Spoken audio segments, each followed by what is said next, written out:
Professor Timothy Stapleton, welcome to the conversation. Thanks. Wonderful. How is work and your family? Everything's fine, thanks. Wonderful, wonderful. So, how's the situation with the COVID-19 pandemic in your province, in your city and town? I understand that you're in Calgary, right? Yes, I'm in Western Canada in Calgary, and you know, like everywhere else in the country, we had a kind of partial lockdown. Things were relaxed a bit starting a couple of months ago, although that, of course, led to a slight increase in COVID-19 cases, and then the response was to the city made wearing masks compulsory in public places. But they're continuing to open things up a bit. Schools are going to start with children actually going to school next week, though our university is continuing with a mostly online system as of the fall semester. Oh, well, that's good. That's good. It's good that you know, people are eventually finding ways and means to try and live with the pandemic. Unlike what the situation was in the past, where there were just massive lockdowns and nothing was going to be done, and there wasn't any comprehensive plan on the way forward. I'm happy to have you today for this episode, for this conversation, to discuss your book, Africa, War and Conflict in the 20th Century. I believe that this was an outstanding publication that is worth discussing, so that we get to conscientize the ordinary person and the academic community. But before we start the discussion with a couple of questions that I have for you today, can you just briefly take us through your academic journey from your early days up until the time you became a professor? Well, let me see. There's a lot to cover. I've been doing this for about 30 years now, so I'm not going to talk about every little thing, but you know, I'm from Canada. I'm from Eastern Canada. I was an undergraduate student there, and I think that's really where I became interested in African history. And then I went to Dalhousie University for graduate school, which was Dalhousie is a sort of recognized place for African history, African studies, and in North America. And you know, I went to do research in South Africa at the start of the 1990s when things were changing there. And that ultimately led me to kind of staying there as a postdoctoral fellow at Rhodes University, and then as a senior lecturer at the University of Fort Hare in South Africa. Those are both in the Eastern Cape. So I was there working for most of the 90s, and in 98 I had a chance to return to Canada to take up a position at Trent University in Ontario, and I did that. But I kept, you know, returning to Africa, doing research, visiting during the summer breaks and so on. And then about 4.5 years ago, I moved here to Calgary, to the University of Calgary. Wonderful, wonderful. That was an excellent journey. Your book received quite some impressive reviews and lofty praise in the academic community. I was reading some reviews of your book, and I came across a review that was written by Joshua Da Cruz that was published in the Journal of Global South Studies. And he described your book as a phenomenal conglomeration of a plethora of military histories of Africa and the unintended legacy of colonization. I'm sure that this was exciting and profound to receive. Yeah, I didn't know about it until you highlighted me to that, but yeah, I mean that's quite a positive statement, isn't it? Wonderful. It's pretty much positive. I very much enjoyed it. So, for just the start, can you give us a brief synopsis of your book and its central argument, if not arguments? One thing you have to realize about that book is that it's part of a series. and it's meant to do a specific thing, right? That it's part of the history seminar series, and that series has been published since the 1970s. So the idea with that series is to provide an overview of a specific topic for essentially first-year university students or A-level students in the UK. And they have books on a lot of different topics. You know, one of the earlier ones was The Scramble for Africa. One of the more recent ones is on the special relationship between the United States and Britain. And so they asked me to write this book with that title, on war and conflict in 20th century Africa, as a way to introduce students to that theme, basically. So that's the purpose of the book. And you'll notice the book is sort of concise and has things like a chronology and a sort of who's who of, you know, leaders related to the topic, and even at the end, a few examples of primary source documents, all meant to introduce students to the study of this topic, basically. So that's the point of the book. It's not an intensive research work. I've done those. There are other ones that I've done you can read. It's a synthesis of existing literature, and it offers us, you know, an explanation, a kind of overview of this topic, meant for students just kind of embarking on that journey. I guess since the theme is fairly broad, the main point is that, you know, war and conflict has been an important theme in African history throughout the 20th century. And of course, before that as well, but the book is about the 20th century. And so it sort of is divided into two halves. The first half dealing with the period from about 1900 to about 1945. So you're talking about wars of colonial conquest at the start of the 1900s. A lot of people think the Scramble for Africa was just the late 19th century, but it actually extended well into the 1910s, even 1920s, 1930s. African resistance to colonial rule is being put down by force, by colonial powers. And that first half of the book also deals with the world wars in Africa. You know, and it's very, you know, kind of complicated issue, and the world wars are often seen as things that happened elsewhere, but they had a really profound impact on Africa in many different ways.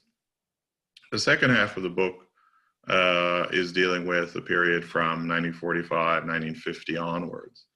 So you have wars related to decolonization, you know, involving how African countries became independent, and then post-colonial conflicts such as civil wars, which were, you know, sadly common and still are, and also interstate conflicts, state versus state conflicts, which are less frequent in post-colonial African history, but which have had devastating effects in some cases. Well, I see. It's quite an interesting synthesis and quite an interesting conglomeration of this whole history of African conflicts in the 20th century. But firstly, let us look at the idea of colonial rule. Many of the conflicts that you write about can be traced to some significant event that can be identified within the framework of European colonial rule in Africa. And what would you say about the post-independence conflicts that happened in Africa? Can they be traced to some significant event that happened during the colonial rule? Or in some words, how did the imposition of colonial rule itself create conditions of disunity and disengagement among the African communities that was possibly later going to manifest in the form of civil conflict? Well, before I get right to the heart of your question, I'll say that, warfare took place in Africa before colonial rule. Lots of wars took place. So it can't all be sort of attributed to colonial rule, though that becomes an important factor. Another important factor we have to remember is that, African leaders make decisions and they have agency, and they're not completely trapped in history. So, again, you can't blame everything on colonial rule. But colonial rule is important because it provides the context, the framework. And I think there are two things to stress here. Obviously, it's a big topic, but the first is that most modern African countries with their borders and so on are products of an external imposition. Right? There's no Nigeria, there's no Zimbabwe before colonial conquest in the late 19th century. A lot of the current African borders were decided upon at the Congress of Berlin in 1884, 1885, without any consideration for the human beings or even the geography existing on the continent. And that created problems for the future, certainly, because it set up a framework that was not organic, that was not indigenous, and that was bound to have trouble later on. And, if you combine that then with the way those colonies were ruled, that really set the stage for trouble, because not only were those colonial territories foreign creations that then became independent states, but they were ruled in a way that ensured division, because largely they were governed through a system of indirect rule, where a few European administrators ruled through what seemed to be like traditional African authorities, but often things had changed considerably, and where ethnic-based divide and rule schemes were the norm. So African countries were ruled in a way to ensure their division, as you said. And when African countries became independent in the late 50s and 60s mostly, they didn't go back to the way things were before colonial conquest. The colonial entities of Africa, British, French, Belgian colonies, what have you, they simply transformed into independent states with the same borders, often the same laws, very similar governing frameworks, similar indirect rule situations often. Yeah. And of course, economies were exactly the same. And that's another issue. So, the stage was set for some difficulties. And, there are all kinds of examples. And that, I think, one result of that we can highlight, and there are many results of it, but one result we can highlight is secessionist conflicts, where people in certain regions, usually speaking a common language with a common culture perhaps, a certain ethnic or national group, felt discontented in some way with the state they were part of, that was perhaps dominated by other regions, other ethnic groups, people of other religions. And so there were numerous attempts by regional breakaway movements to secede from independent African countries, which led to wars like a Nigerian civil war, the Congo crisis, and numerous other ones. Oh, well, I see. It's justified that colonialism had this dividing impact on African communities, and this apparently manifested in the form of civil conflicts, as we've seen with the examples that you have given. Let us look at the world wars, the two world wars, the First and the Second World Wars. Many people wonder, be it the ordinary person, be it students in the academia, they always wonder, whether historians or not, they always wonder why African countries got to be involved in these two wars. How and why did this happen? It's because African countries were dragged into those wars by their colonial masters. That's why. They usually didn't make those decisions themselves. It's because the world wars coincided with a period of European colonial rule in Africa. Therefore, when the colonial powers became involved in these conflicts, so did their African colonies and the residents of those African colonies. And that also meant that there would be fighting related to the world wars in Africa, and that African people would be involved in these conflicts in various ways, both as combatants, but also in terms of producing resources for the war efforts of their colonial masters, basically. So it wasn't their doing it. No, you won't find very many African leaders who made decisions to get involved in the world wars. It's mostly a process of being dragged into it. Oh, well. So with reference to some typical examples, what were the socio-economic and political effects of these world wars on African countries? Well, so many really, and they're different for the First and for the Second World War. I mean, generally speaking, I think the First World War probably strengthened colonial rule in Africa because after the First World War, things became very different. Colonial rule was more entrenched. The First World War also led to a kind of final reconfiguration of the colonial map of Africa. The Germans were kicked out of Africa as a colonial power, and then their territories were kind of divvied up amongst the victors. And, we can talk about that in more detail later. But then in general, the Second World War, which was also fought in Africa and had a profound impact on the continent, it weakened colonial rule and set the stage for decolonization, essentially. So, two world wars, two very different impacts, I think.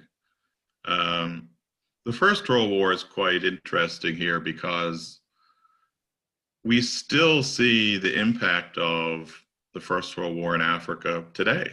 Mm-hmm. And the legacy of the First World War has lasted for a long time in Africa, especially with regard to how the former German colonies, Germany being defeated in the war, especially about how their colonies were divvied up amongst the victors. Now, these territories were technically mandates of a League of Nations, supposed to be prepared for eventual self-government, although they weren't really. They were just colonies by another name. They were spoils of war. But if you look at each of them, in almost every case, there's some problem that was created for the future by that divvying up of the spoils of war. So, for example, South Africa came to administer Southwest Africa, Namibia today. And really it just administered it as if it was another province of white minority ruled South Africa, as it was at that time. And, years later, from the 1960s up until the end of the 1980s, an African nationalist movement in Namibia, the Southwest African People's Organization, fought a guerrilla war for freedom from South African occupation, for independence. And, that overlapped with issues and conflicts in Angola, for example. So, the legacy of the First World War in Namibia goes right up until its independence in 1990. In Rwanda and Burundi, which were part of German East Africa, these territories became Belgian mandates because the Belgians were there in adjacent Belgian Congo. Most of German East Africa was given to the British as Tanganyika. Now it's part of Tanzania. But these small parts, Rwanda and Burundi, were given to the Belgians. And the Belgians instituted a very extreme kind of type of racial segregation, racial profiling, racial hierarchy there, involving local identities, the Tutsi, Hutu, and Twa identities, And the way that the Belgians conceived of those identities as essentially races, positioning them on some kind of a social Darwinist racial hierarchy, it spelled big problems for the future of those small countries and led to genocides in both countries. You know, Julius Nyerere, the president of Tanzania, always thought that those Rwanda and Burundi should never have been independent countries. They should have been part of Tanzania. And, you know, maybe he was right. I don't know. Maybe people won't like me saying that, but I think had that happened, then a lot of terrible issues would not have happened in those small countries, because they would have been provinces of or states of Tanzania. And of course, the current legacy of the First World War we're seeing now is the conflict in Cameroon. Because Cameroon, as a German colony, was, you know, divided by the victorious powers. The French got the most of it, and that was generally the rule in West Africa. That's where the French received a lion's share of the spoils. But the British received a little sliver of Cameroon on the western side, the part that's adjacent to Nigeria. And, you know, over time, over the subsequent years of colonial rule, the French part adopted a French administrative system, French language and education, and so forth. It became Francophone, you know, like other French colonial territories, at least in administrative and educational terms. And of course, on independence in 1960, like a lot of the former French territories, the Cameroon state maintained close relations with France. However, this sliver of Cameroon on the kind of western side that was ruled by Britain became Anglophone in, you know, the administrative and educational sense. The northern part of that sliver eventually stayed with independent Nigeria. The southern part of that sliver, what we call Southern Cameroons, there was a referendum there, and people decided to rejoin the bigger Cameroon that was getting independence from France, essentially. And they made that decision based on a promise that they'd have a federal system where they would, to some extent, run their own affairs, but that promise was not fulfilled. And so the Anglophone part of Cameroon became kind of neglected, marginalized, politically dominated by the larger Francophone part, which is why now there is a war in that part of Cameroon. And it is all a legacy of the way that the bigger German Cameroon was divided at the end of the First World War. So it goes right up until today. We're still dealing with the fallout from the First World War in parts of Africa, 100 years later. Oh, well, I see. In the book, you also talk about the impact of the Cold War politics on African countries and their fight against colonialism. How and to what extent did the Soviet and American interference in the wake of this Cold War politics affect the form that African liberation movements took in the fight against colonialism? Yeah, well, of course, most African countries became independent through negotiation, basically. There were no liberation wars in most African countries. There was protest, but there was a negotiated transition. However, in a few cases, there were stubborn colonial regimes that did not want to leave. Excuse me. There were settler minority regimes that didn't want to reform. So there were holdouts, right? Portugal did not want to leave its colonies when all other colonial powers were doing that. So in the Portuguese territories, Angola, Mozambique, Guinea-Bissau, nationalist movements fought for independence. They had no choice. And you have to also remember Portugal was essentially a fascist dictatorship at that time. So that's why it's doing things a bit differently than the other colonial powers that left. Then you have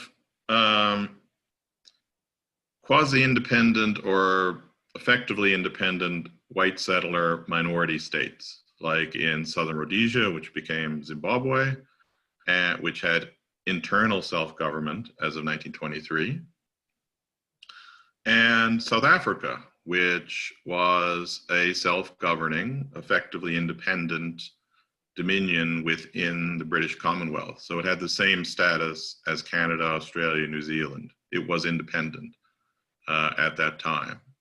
Technically, you know, it's a British territory, but effectively it's independent, just like Canada is right now.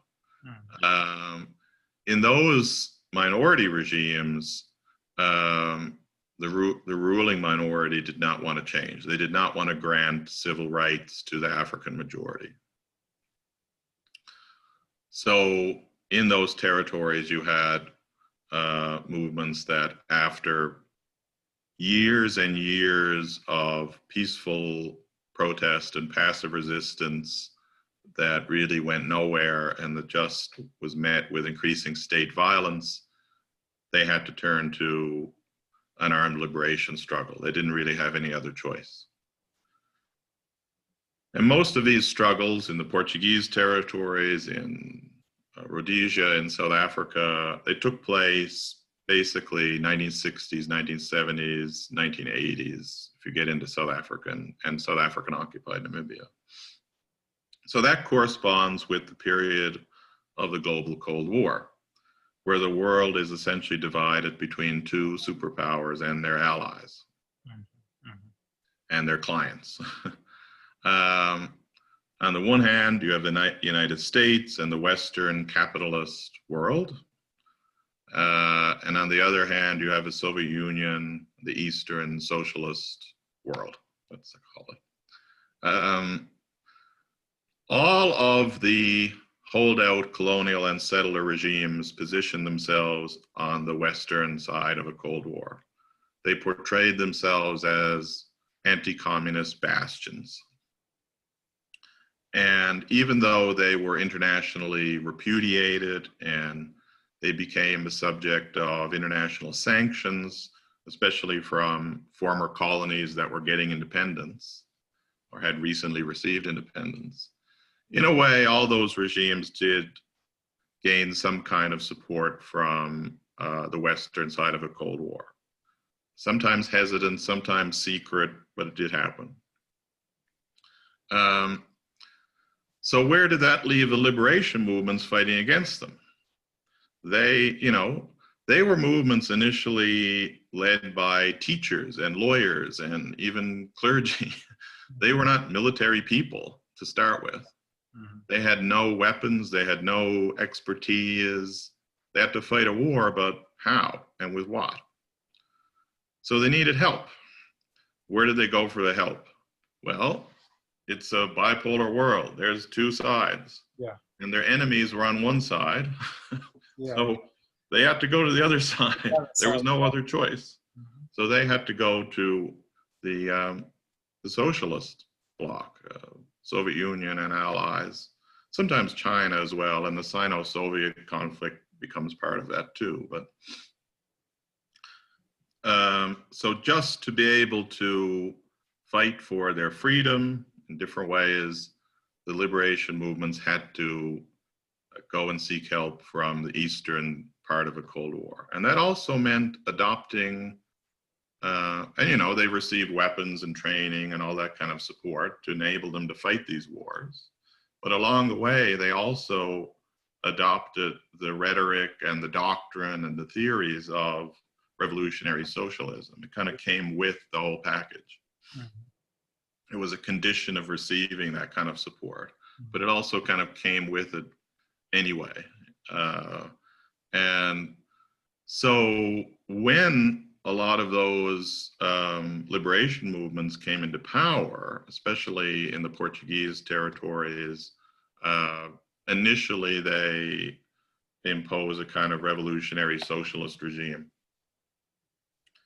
Now, you know, by the time apartheid ended in South Africa, the Cold War was over, and so there never really was a socialist regime there.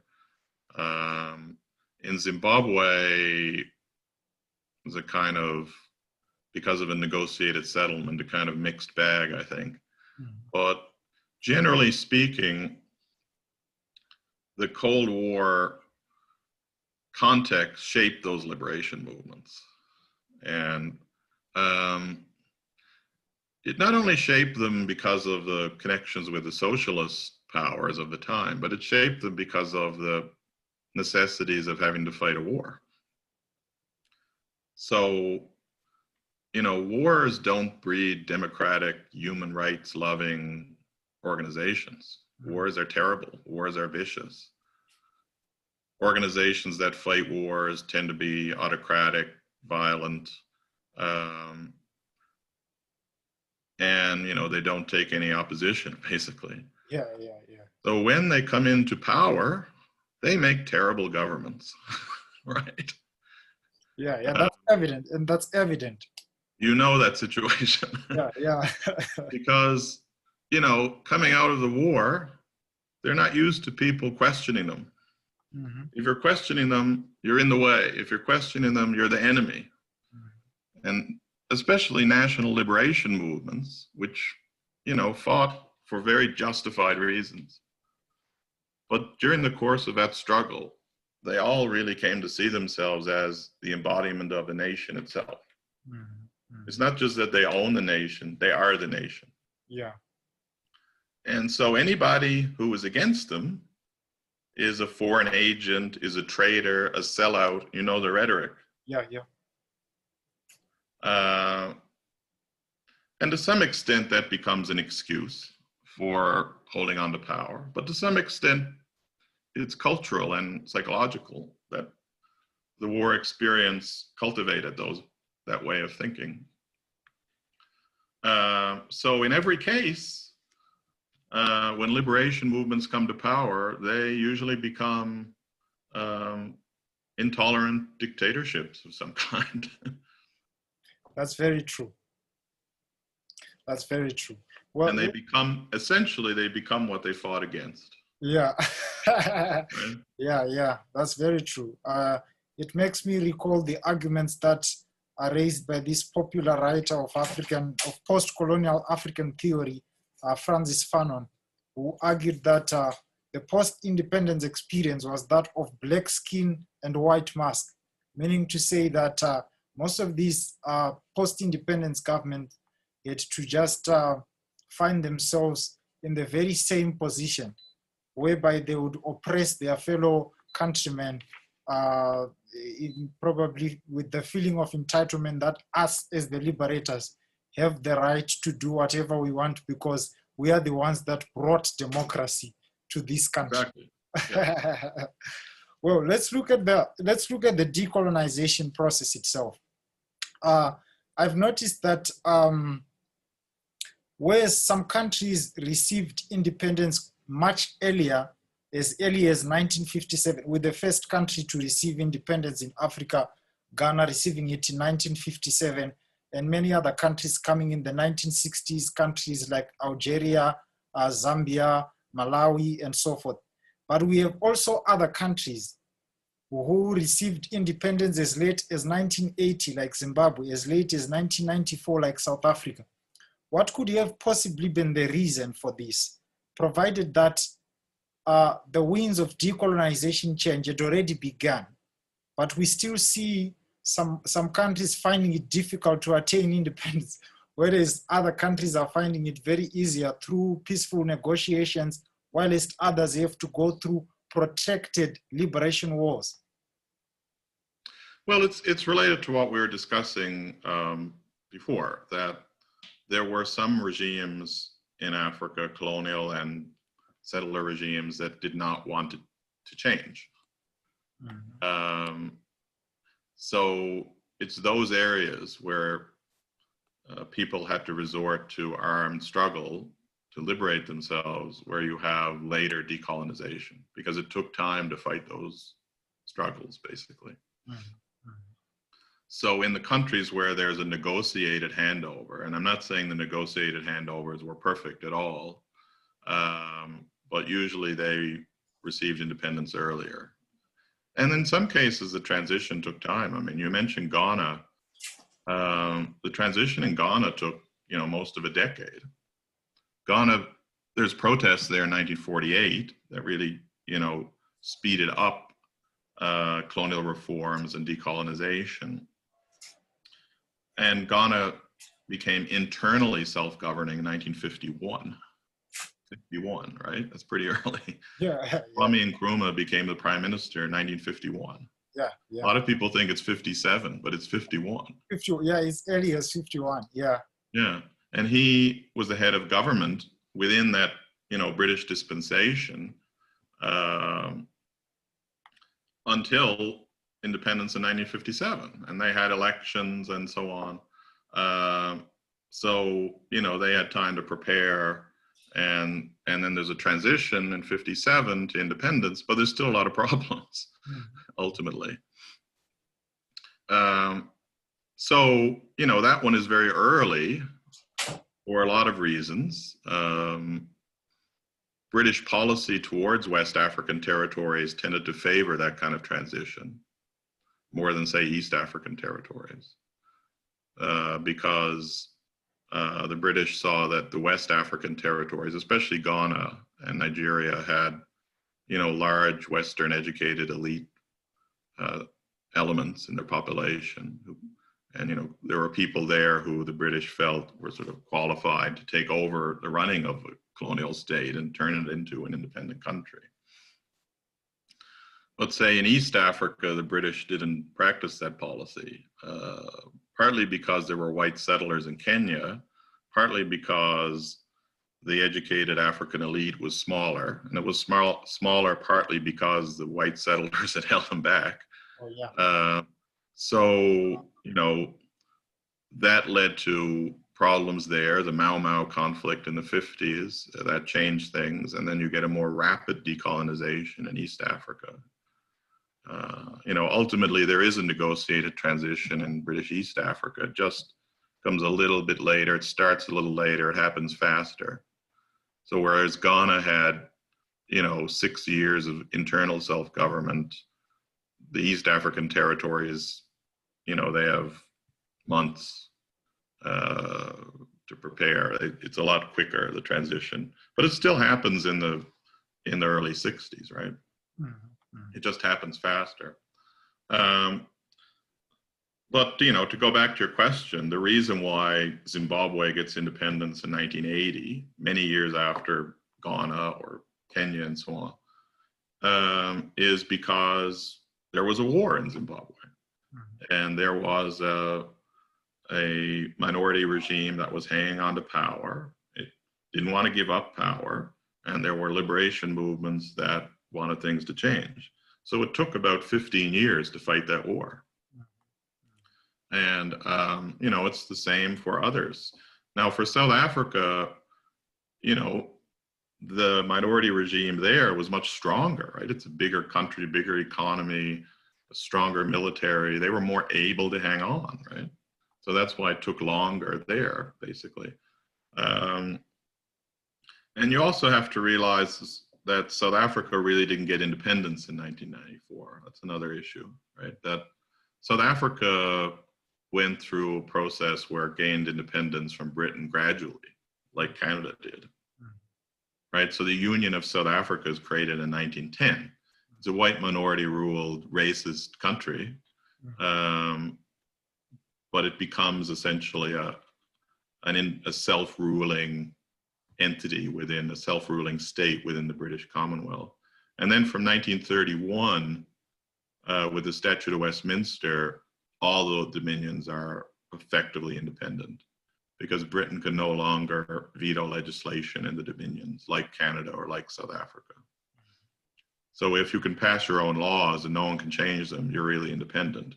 You might not be called a republic, but you're you can do what you want, right? Yeah. So, And then, of course, later with apartheid in South Africa, a more intense racist system,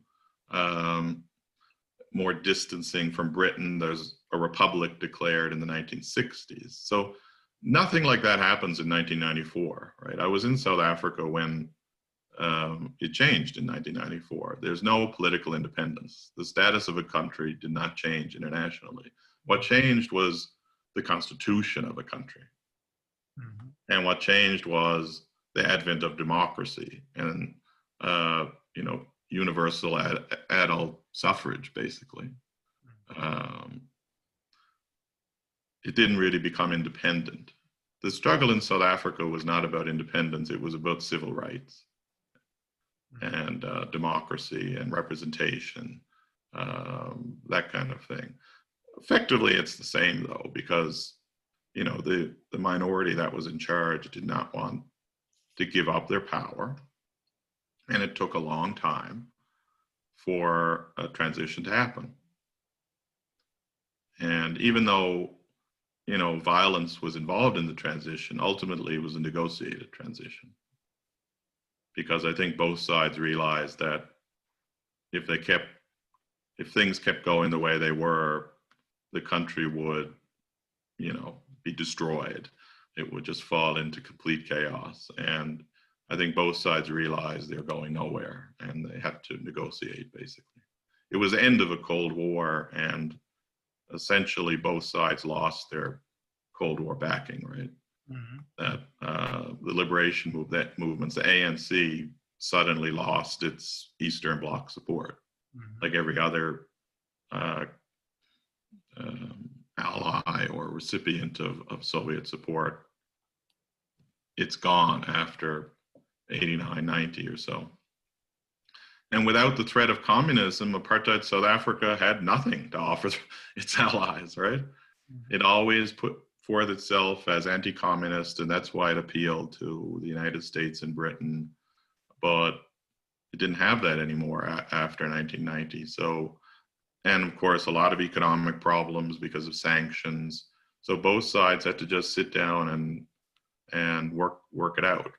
Mm-hmm. And they both had their expectations and their strategies in that, but ultimately it was a negotiated transition, though a troubled one, because not all the parties in the country agreed that there even should be a negotiated transition.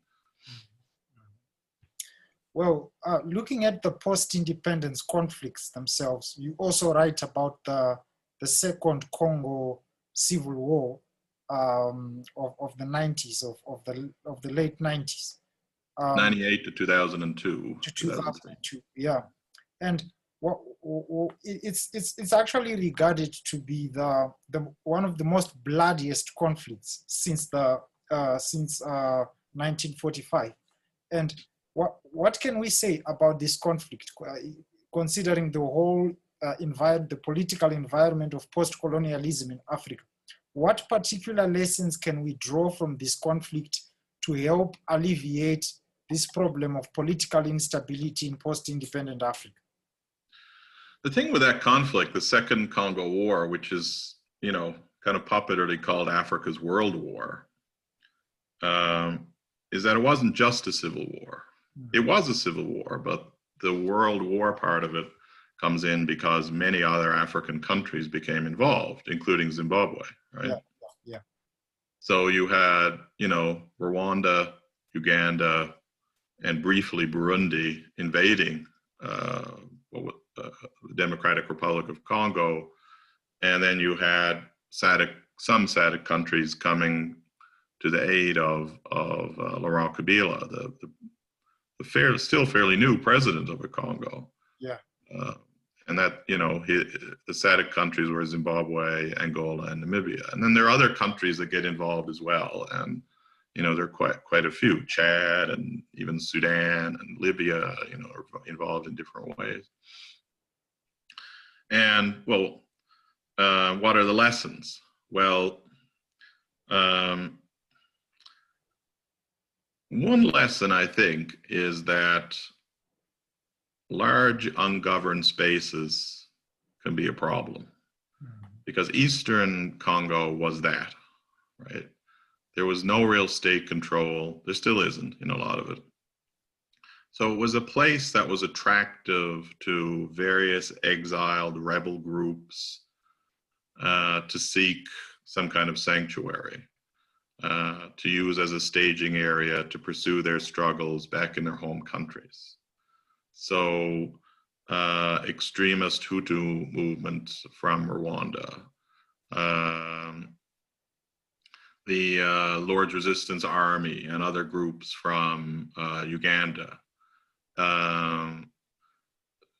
even groups from Burundi at the time, right, were using Eastern Congo as a kind of hideout, as a safe haven, because there wasn't much government structure there, and if there was, it was corrupt, and they could bribe and so on in order to continue their activities. So that is really what caused the trouble there, because that created a situation where countries like Uganda and Rwanda intervened in Eastern DRC, claiming, and justifiably to a certain extent, that there were hostile groups using that territory to threaten them. Now, ultimately, those cross-border operations, let's call them, also had the purpose of looting the Congo, right? Because it's a resource-rich area. And so once those forces came in there, they began to steal the wealth of the Congo. Gold and different minerals involved in electronics industry, that kind of stuff. And so they sought to enrich themselves based on that. And, the states that came in as well, like Zimbabwe, to bail out the DRC government, also got in on the act of extracting wealth from the Congo. Their stated reason for being there was the SADC policies of, helping out a member state that was invaded, although the member state was not really a democracy or anything.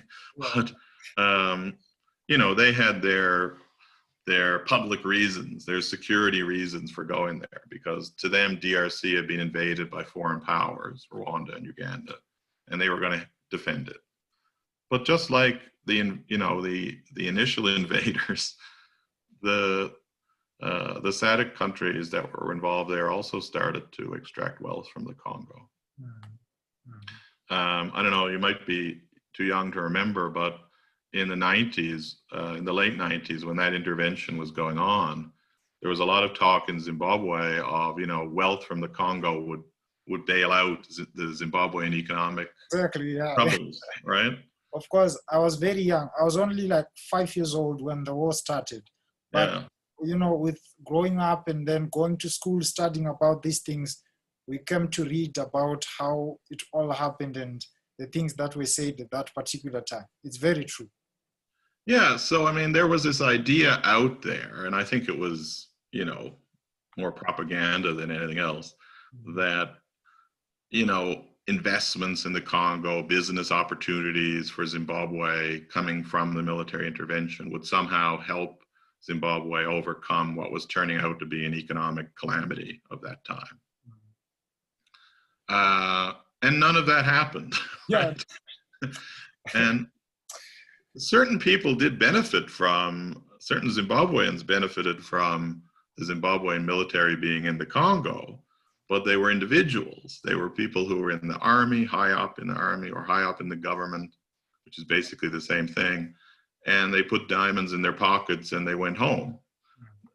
They benefited personally, while the Zimbabwean citizen bore the brunt of paying for the conflict and having family members killed in the conflict.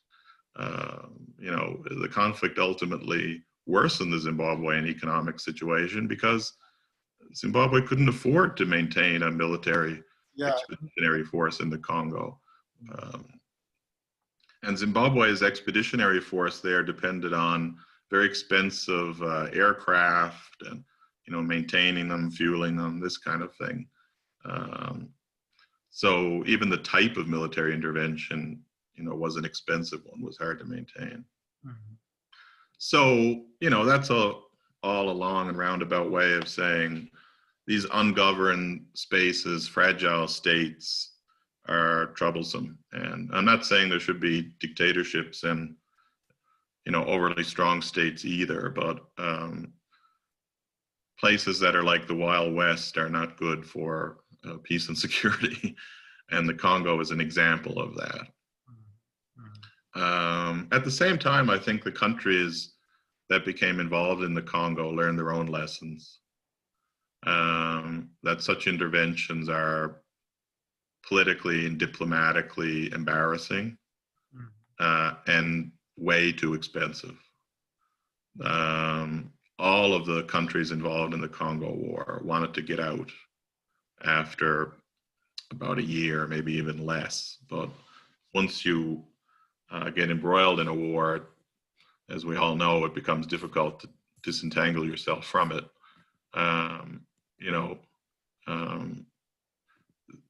These became burdens for those countries, and I think they realized that as well. So that's another lesson. These kind of foreign military adventures can be very expensive. Even when a few individuals in a regime might benefit, ultimately, they're not good. They don't work out well for anybody, usually.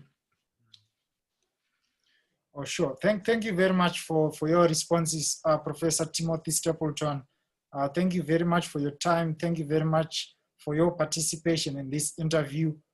This is the platform where I get to sit down with academics who've written books, who've written articles, and we get to discuss the contents of their books, the contents of their articles for the benefit of the generality of the interested reader. Thank you very much and have a good day. Thanks for having me. Wonderful.